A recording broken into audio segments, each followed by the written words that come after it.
passa, a dor é limitada, o medo é passageiro, a posse é temporária. Cada vida humana é um capítulo mais no livro da vida. O conhecimento humano é irrisório. A fome se desfaz com o alimento. A sede se elimina com a água. Os pícaros são atingidos escaladas as altitudes. O sofrimento morre quando volta a alegria. A tristeza passa ao contato do prazer. A luta se acaba atingindo o objetivo. O sacrifício se extingue, resgatada a imperfeição. A inferioridade cede terreno, conquistada a elevação. A ambição se ridiculariza com a morte. O ódio se aniquila com o amor.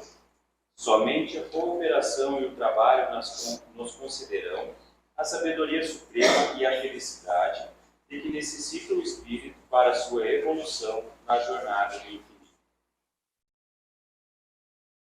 Bom, então, neste momento, eu peço a todos que levem o pensamento a Deus, a Jesus, procura relaxar o seu corpo físico, para que, como diz a leitura, tudo passa, possa passar as tensões que trouxeram vocês até essa casa, possa passar as aflições, que possa passar as amarguras, que possa passar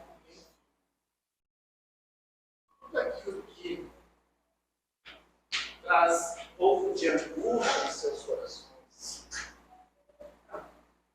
que possa passar a falta de vontade, de objetivo, possa passar as tristezas, possa passar a raiva, a angústia, enfim, que possa passar aquilo que não está legal dentro de vocês, para que possam buscar, no decorrer dos dias, o crescimento pessoal, a valorização do ser, o crescimento de cada um, para a evolução de cada um, o crescimento pessoal e espiritual.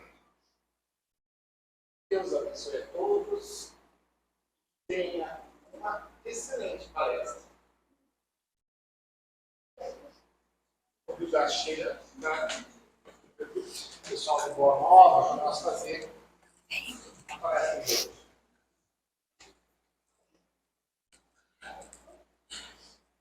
Então, boa noite a todas, a todos.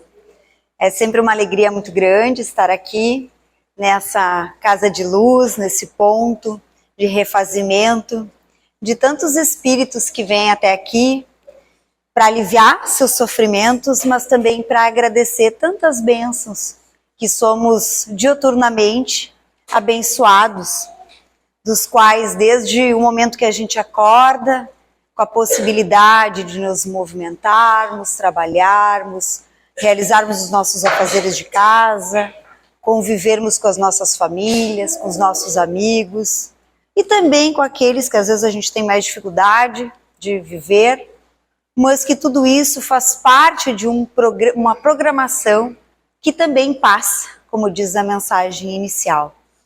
Então que nós possamos, na noite de hoje, sintonizar com essas energias do alto, com toda a pleiade de espírito que dirige os trabalhos dessa casa, para a gente poder falar de uma mensagem, a mim particularmente, muito bonita. Afinal de contas, falar do Cristo Consolador, eu diria que é quase uma honra. Afinal de contas, estamos nos reportando ao governador do planeta Terra, aquele que cuida de bilhões de espíritos, ora encarnados, ora desencarnados. E o Cristo nos visitou há 2000 anos, fez o esforço de estar aqui conosco, fisicamente, para que pudéssemos absorver todas as suas mensagens. Mas como naquela época não éramos capazes de entender toda a sua magnitude, nos foi prometido um novo Consolador, para que deste modo nós tivéssemos aquelas verdades que nós não tínhamos condições de apreender à época, nos fossem reveladas paulatinamente. E o que se deu de verdade por meio da doutrina espírita, nossa abençoada doutrina espírita. E é tão interessante porque o Cristo poderia ter mobilizado milhões de espíritos para poder vir em seu lugar, para poder ensinar tudo aquilo que era necessário para nós todos. Mas ele optou por não enviar substitutos. Veio ele mesmo, como nos narra Emmanuel, no livro ditado por ele, a Chico Xavier, assumindo a responsabilidade dos ensinamentos e sozinho suportou a incompreensão e a cruz. E neste breve olhar, já sentimos o compromisso que estabelecemos ao estar aqui encarnados, porque afinal de contas, nos chama a atenção de que nós também não tínhamos a opção de mandar substitutos. Foi necessário que cada um de nós estivéssemos aqui, nesse instante, encarnados, para que pudéssemos estar apreendendo, vivenciando, sofrendo, mas também conquistando tudo aquilo que se traduz nas nossas riquezas imperecíveis e que abastece de amor, de energia, de luz, o nosso espírito ainda em evolução. Então vejam que todo esse esforço que o Cristo faz ao estar aqui conosco nos traduz ou nos torna fiéis depositários. Mas fiéis depositários do que exatamente? E aí a gente vai lembrar de que o Cristo vem estabelecer uma nova lógica de organização societária do ponto de vista da moral.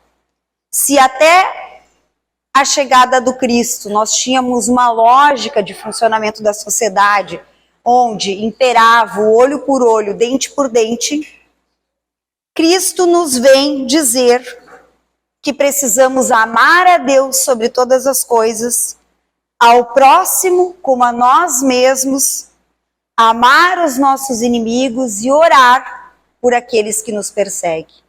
Então ele estabelece essa nova máxima. E nós nos tornamos então fiéis depositários dessa nova moral. E esta se traduz na moral mais pura, mais cristalina, que vai convocar a todos nós humanos, mas também na condição de espíritos, que ora estaremos alternando, a nos tornarmos irmãos, a exercitarmos a fraternidade, porque não mais, como era anteriormente, nós estabelecíamos relações tão somente no seio familiar ou com aqueles espíritos, ou melhor, aquelas pessoas que nos interessavam.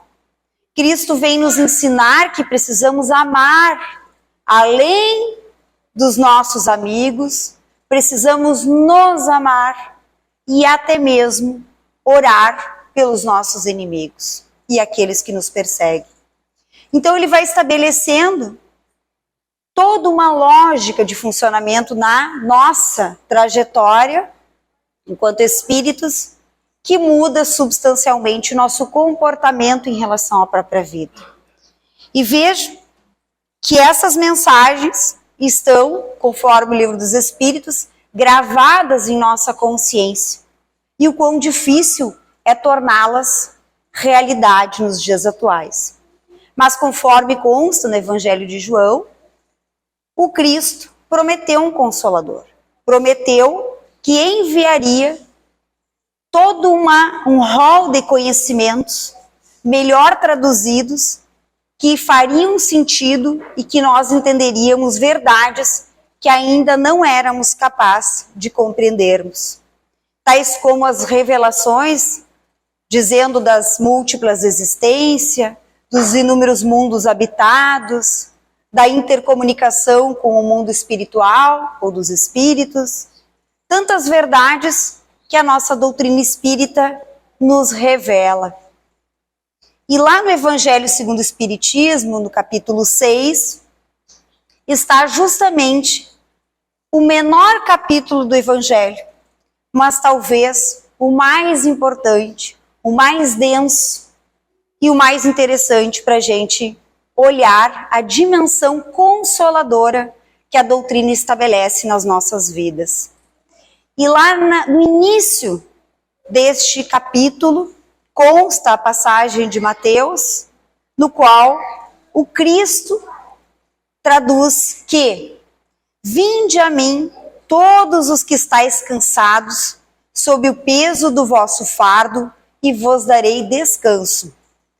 Tomai sobre vós o meu jugo e aprendei de mim, porque sou manso e humilde de coração, e encontrareis descanso para vossas almas, pois meu jugo é suave e meu fardo é leve. Esta narrativa traduz na sua essência o que é o consolo, no qual nós podemos entregar todas as nossas dores, que nós seremos atendidos, que nós seremos consolados, seremos amparados, como que um espaço, um instante de regaço, de cuidado, de afeto, do qual nós, provavelmente, vocês toda terça-feira à noite ou sábado à tarde, vêm aqui buscar, por meio das mensagens que a gente traduz aqui na frente. Mas que já nessa trajetória, o próprio Cristo mostra o esforço que nós precisamos empreender, haja vista que Ele nos convida a ir a Ele. Vinde a mim, diz o Cristo. E vinde por quê? Porque o jugo que Ele nos propõe é suave. O jugo está relacionado às leis divinas, que se estabelecem dentro de uma lei que é natural, que faz parte do nosso processo evolutivo. Infelizmente, por nossa imprudência, nossa imprevidência, nossa teimosia, muitas vezes escolhemos as portas largas, evitando este caminho que é de um jugo suave, mas que depende de nós respeitarmos as leis divinas, as quais já estão na nossa consciência, mas que demoramos para colocá-la em nosso coração. Diz que é a maior distância existente no mundo, né? A nossa consciência e o nosso coração. Que a gente pode até pensar, mas a gente tem às vezes dificuldade de estabelecer. Então esse jugo que se estabelece, que o Cristo nos convida, é justamente um jugo humilde, calmo, pacífico, diferente, como eu mencionei, daquele que se traduz nas portas largas, do qual ali estão todas as formas de agitação mundanas que atravessamos, todos nós atravessamos, mas que muitas vezes nos desgastam e nos jogam nos desfiladeiros da tristeza, das lágrimas, do desespero, e que nada tem a ver com essa proposta. Então vejam que se nós nos afastamos, nos distanciamos daquilo que o Cristo nos propõe, via de regra, acabamos encontrando a tristeza. Mas eu essa vida não fiz nada, estou levando a minha vida da melhor forma possível, procuro não estabelecer rusgas, procuro perdoar, mas aí nós temos que lembrar das inúmeras encarnações que já tivemos e que são fraternas entre si, são irmãs, trazendo muitas vezes de uma vida para outra débitos dos quais precisamos sanar e que pela misericórdia divina vêm aos poucos senão talvez não aguentaríamos. Então veja que Jesus, ao nos convidar, ao termos uma postura ativa diante dos nossos sentimentos, das nossas dores, das nossas atrapalhações, porque nós atrapalhamos o nosso processo evolutivo, ele vai justamente nos mostrar que o local de descanso ele se dará ao passo que nós conseguirmos conviver 100% plenamente de acordo com as leis divinas. E aí nós não podemos ter aquela atitude, né, de que a gente vai lá ler o Evangelho e tentar adequar o Evangelho à nossa vida. Mas essa aqui acho que não precisa, essa frase aqui agora deixa para depois, deixa para a próxima encarnação, né? Então às vezes a gente quer adaptar o Evangelho à nossa vida. E o convite, o esforço é justamente adaptar a nossa vida àquilo que o Evangelho nos propõe. Então veja que para nós entrarmos em contato com as forças mais elevadas, com espíritos mais avançados que nós, para poderem nos intuir e conduzir o nosso processo evolutivo, nós precisamos fazer este esforço de adequar a nossa condução. Em especial, nesse capítulo 6, há um item que nos chama muita atenção lá no capítulo sobre o Cristo Consolador, que é um capítulo muito bonito, ou melhor, é um item, né, muito bonito. O Evangelho ele tem vários itens por capítulos. E nós vamos então nos debruçar um pouco sobre estudar justamente esta pequena narrativa, este trecho ditado diretamente a Kardec pelo Espírito de Verdade. Vejam o que diz lá. Venho instruir e consolar os pobres deserdados. Venho dizer-lhes que elevem a sua resignação ao nível de suas provas, que chorem, porquanto a dor foi sagrada no Jardim das Oliveiras. Mas que esperem, pois que também a eles os anjos consoladores lhes virão enxugar as lágrimas. Então vamos olhar devagarinho, né? Essa narrativa tão bonita, esse convite tão belo que o Cristo nos faz. Primeiro ele vai dizer que veio para instruir e consolar. Aqui fica demarcado o papel consolador do Cristo. Mas não só consolador. Ele vem e nos mostra que a nossa ignorância ainda, né?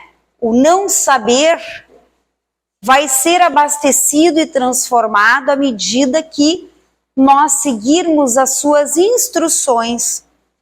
Então o Cristo vem para nos instruir, mostrar quais os caminhos, mostrar qual é a expectativa para que possamos dar passos mais firmes rumo ao nosso processo evolutivo.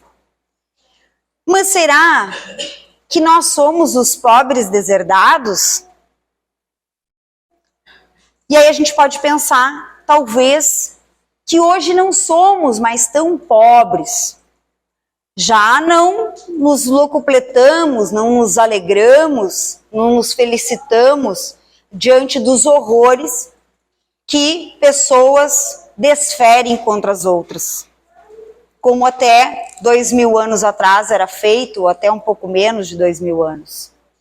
Não mais nos animamos a situações de violência, de perseguições, mas ainda vivemos, sim, muitos processos de exclusão, vivemos ainda processos de discriminação, de violência, e que demonstra a pobreza espiritual daqueles que agem desta forma e que precisam ser instruídos para que possamos chegar neste patamar de fraternidade universal ao qual o Cristo vem nos ensinar.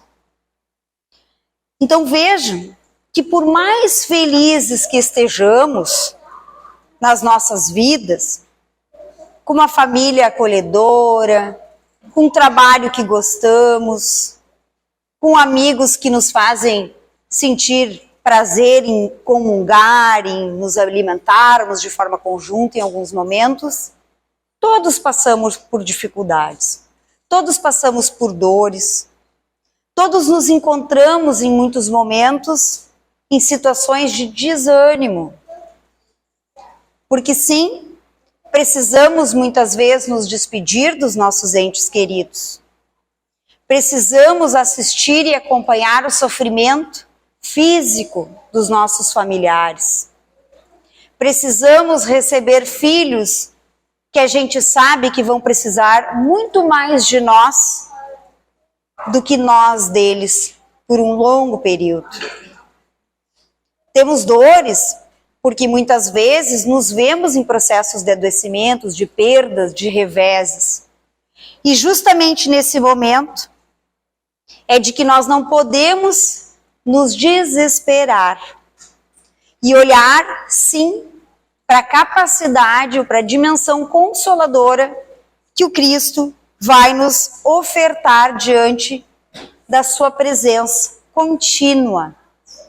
Nós esquecemos de que Cristo está conosco todos os dias, a todo instante, a todo minuto.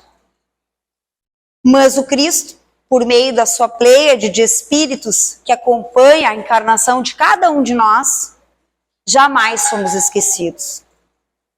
Nós é que não reservamos muitas vezes 1 minuto, 2 minutos, 1 hora para meditarmos, para nos conectarmos com a espiritualidade superior e receber todo o intercâmbio da espiritualidade para que pudéssemos ou que possamos realizar as tarefas de modo mais certeiro. E saibam que as dores, elas não escolhem casas de ricos ou de pobres.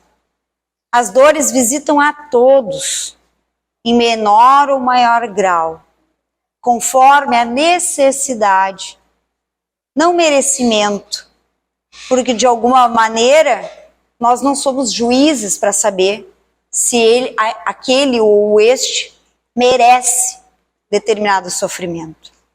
Mas a gente encara aquele sofrimento como necessário para o processo evolutivo. E como é que a gente faz esse desafio todo, encara todas essas dificuldades, sem esmorecer?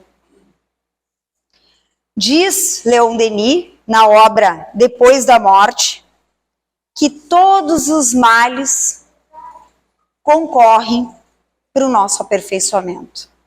E quando a gente começa a olhar para essas dores, para essas dificuldades com amor, mandar amor para elas, a gente começa a perceber que tudo aquilo que era um fardo muito pesado vai tornando-se, nas palavras do Cristo, um fardo leve.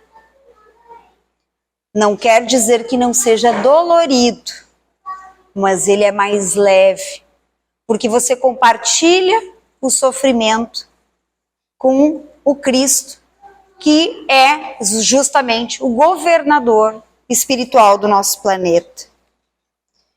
Então, tudo aquilo que vem desta forma, essas situações, elas vão nos apurar os sentimentos, diz Leon Denis.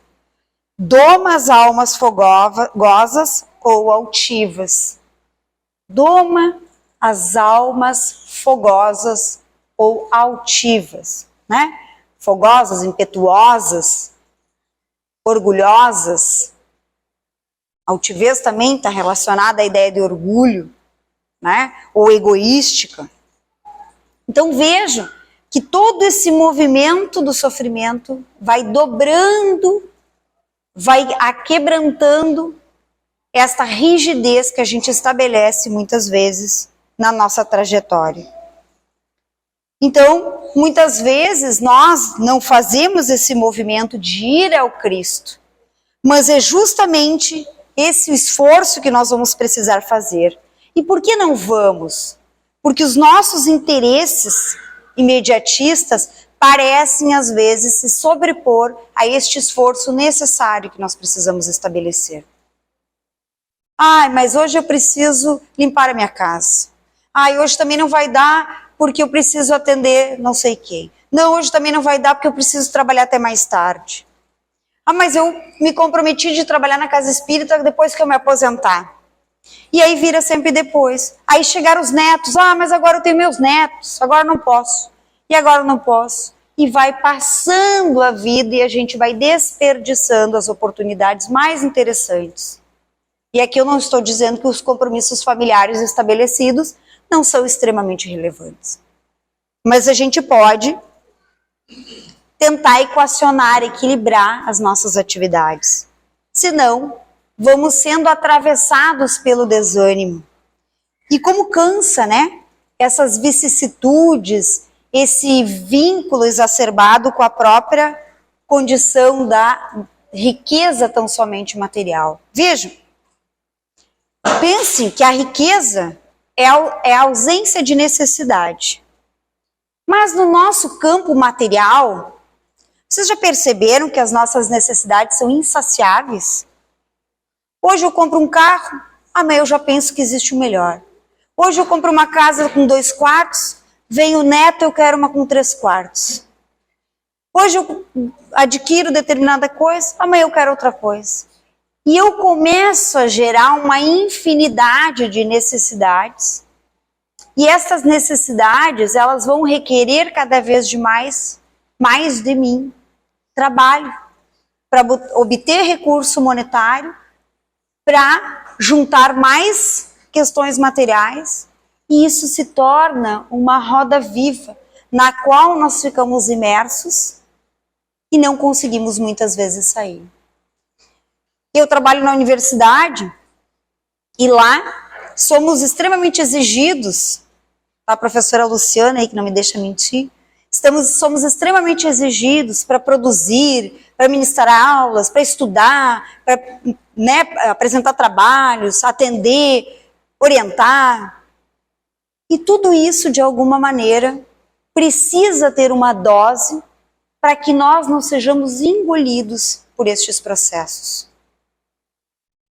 Porque nós ali não amealhamos necessariamente dinheiro, riqueza. Não se preocupe, os salários da universidade não são tudo aquilo, né?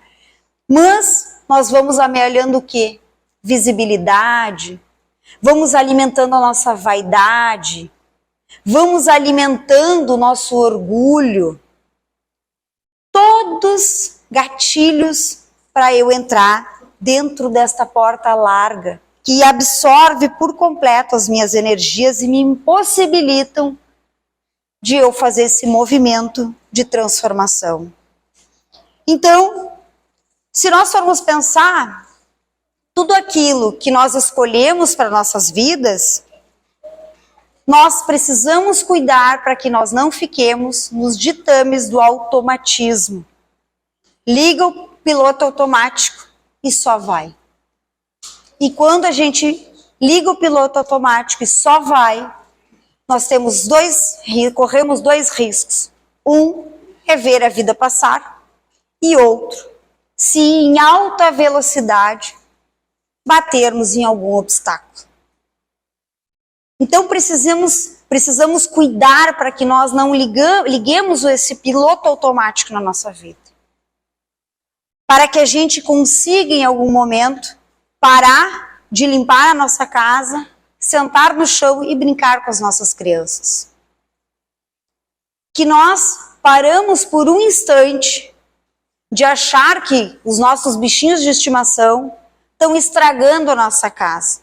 Porque eles trazem toda a alegria para os nossos filhos, nos alegram, nos acompanham. Precisamos, às vezes, parar de achar que os nossos pais são fardos pesados. Porque logo ali, eles não estarão mais conosco. E aí eles farão muita falta. Então nós precisamos olhar para isso e começar a frear. Porque se hoje qualquer um de nós aqui desencarnar, amanhã haverá alguém no posto de trabalho de vocês. Mas não haverá no coração dos familiares de vocês. porque vocês são insubstituíveis, assim como foi o Cristo quando veio nos visitar. Seguindo a nossa mensagem, diz o Cristo: venho dizer-lhe que elevem a sua resignação ao nível de sua prova. Que difícil isso, né? A gente estar diante de uma prova enorme e, ao mesmo tempo, precisar resignar-se. Quem já atravessou uma doença grave, séria, com risco de morte, sabe que não é simples resignar-se mediante isso. Recentemente, encontrei uma companheira trabalhadora, espírita, uma notável trabalhadora, presente, atuante, que durante toda a pandemia eu não tive a oportunidade de encontrá-la, em uma cadeira de rodas, tendo sido vítima de um AVC. Me emocionou tanto aquilo, a fibra daquela pessoa. Ao término da palestra, fui abraçá-la e ela disse: eu estou exercitando tudo o que você falou. Era a prova viva de que o Espiritismo, a mensagem do Cristo, não atravessou ela, não ficou raso, ela impregnou-se daquilo. Chorando, ela me disse: mas não é fácil. Não é. Então nós temos que esforçar-nos para ter esta medida de nos resignar justamente na altura da nossa prova. Mas o consolo que o Cristo nos propõe é justamente de nós olharmos de que nós já exercitamos a maior resignação, que foi sair do conforto, da erraticidade, deixando no mundo espiritual todos os nossos amigos mais queridos, com a capacidade de vislumbrar todos os equívocos que nós já havíamos cometidos, já termos a intenção de modificar-nos, e aí a gente vem para cá. Chega chorando, sem roupa, passando fome e dependendo de alguém até nossos 5, 6 anos de idade. Porque até lá a gente não consegue nem até a geladeira, né? Pegar um copo d'água. Então, quer resignação maior que isso? O resto é fichinha, né? E diz o outro. Então, nós já fizemos este esforço e justamente nós não estamos aqui sem que seja dentro de patamares acessíveis para a nossa condição ou para o nosso nível espiritual. Essa é a certeza que nós precisamos ter. Às vezes a gente acha que não vai dar conta. Às vezes a gente tem a impressão de que aquele sofrimento não vai cessar. Mas tudo passa, como disse a nossa mensagem inicial. E aí a gente precisa fazer aquele esforço quando algo de ruim acontece, ou algo de difícil, não de ruim, de difícil na nossa vida. Por que comigo? E o esforço é pensar, por que não comigo? Por que eu desejaria determinadas situações para o outro e não para mim? Muitas vezes eu tenho essa empatia. Quando eu olho uma pessoa que está sofrendo, né, uma pessoa em situação de rua, uma pessoa com uma dependência química, não é fácil. E aí a gente tem que pensar, e uma mãe de uma pessoa dessas? Onde está? Que sofrimento. Mas, e aquele espírito que foi designado para cuidar da encarnação daquele sujeito? O quanto ele não deve estar resignando-se, porque ele não consegue muitas vezes interferir em todas aquelas situações que o Espírito veio para cumprir determinada missão e se desvirtua por completo. Então nós precisamos fazer este exercício de resignação pelo coração.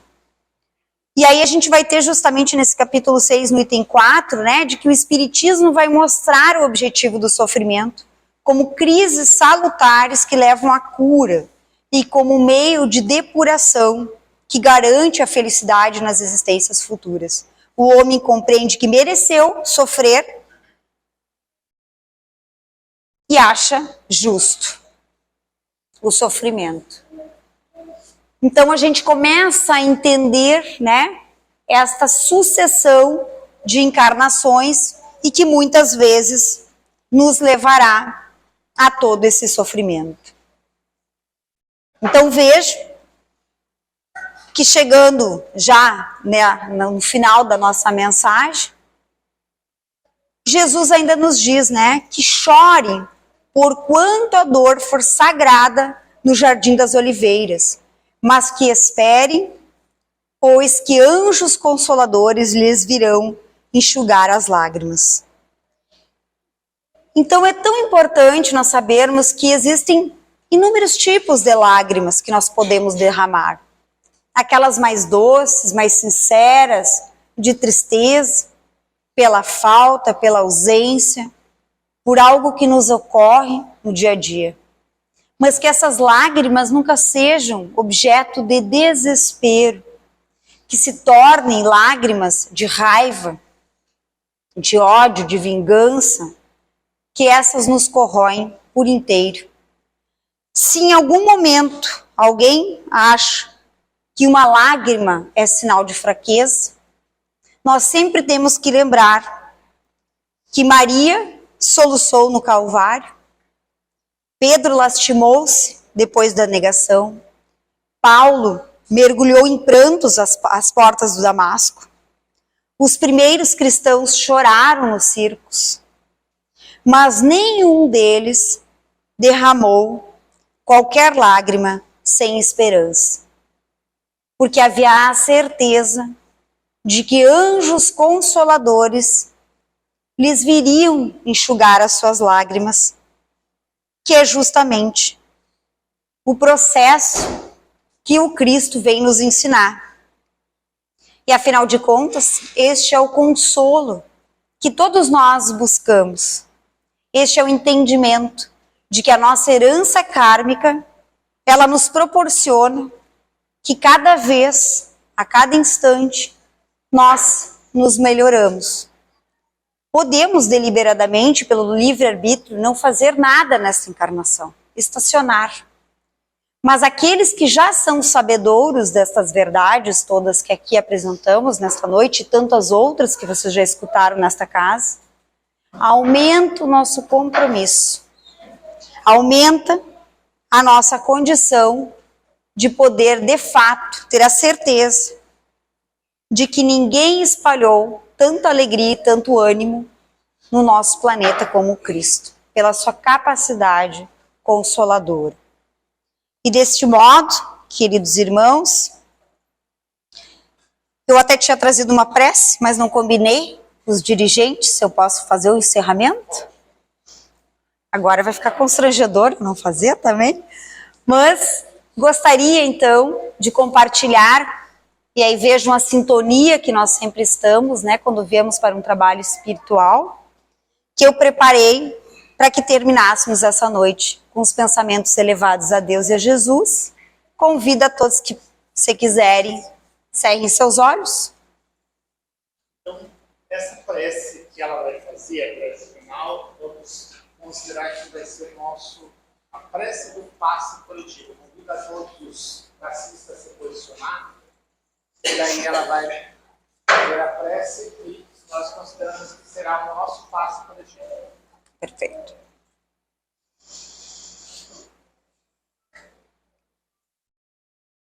Então, com os nossos pensamentos elevados a Deus e a Jesus, sintonizados com todos os espíritos que assistem os trabalhos desta casa, que nos intuem e coordenam todo o trabalho espiritual aqui realizado, que possamos refletir. Todas as coisas na terra passam. Os dias de dificuldade passarão. Passarão também os dias de amargura e solidão. As dores e as lágrimas passarão. As frustrações que nos fazem chorar um dia passarão. A saudade do ente querido que está longe, passará.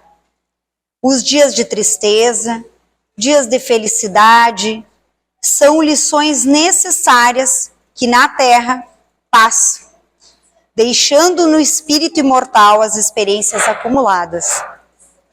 Se hoje para você é um desses dias repletos de amargura, paremos um instante, elevemos o pensamento ao alto e busquemos a voz suave da Mãe amorosa a nos dizer carinhosamente: isto também passa. E guardemos a certeza, pelas próprias dificuldades já superadas, que não há mal que dure para sempre. Semelhante à enorme embarcação, que às vezes parece que vai transbordar diante das turbulências de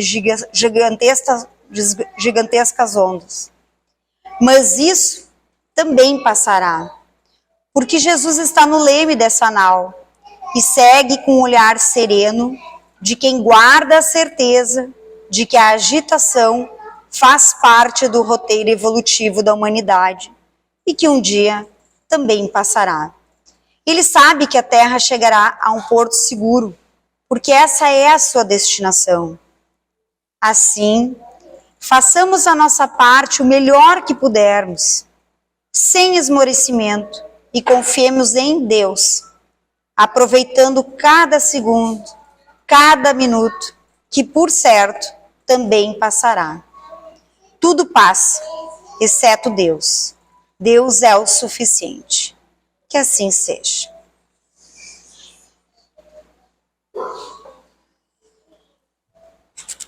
Então, agradecer a Sheila pelas colocações de hoje, que possamos refletir no nosso dia durante a semana, que todos possam ir em paz, com certeza que Deus vai acompanhar todos. Uma boa noite a todos, vão todos em paz.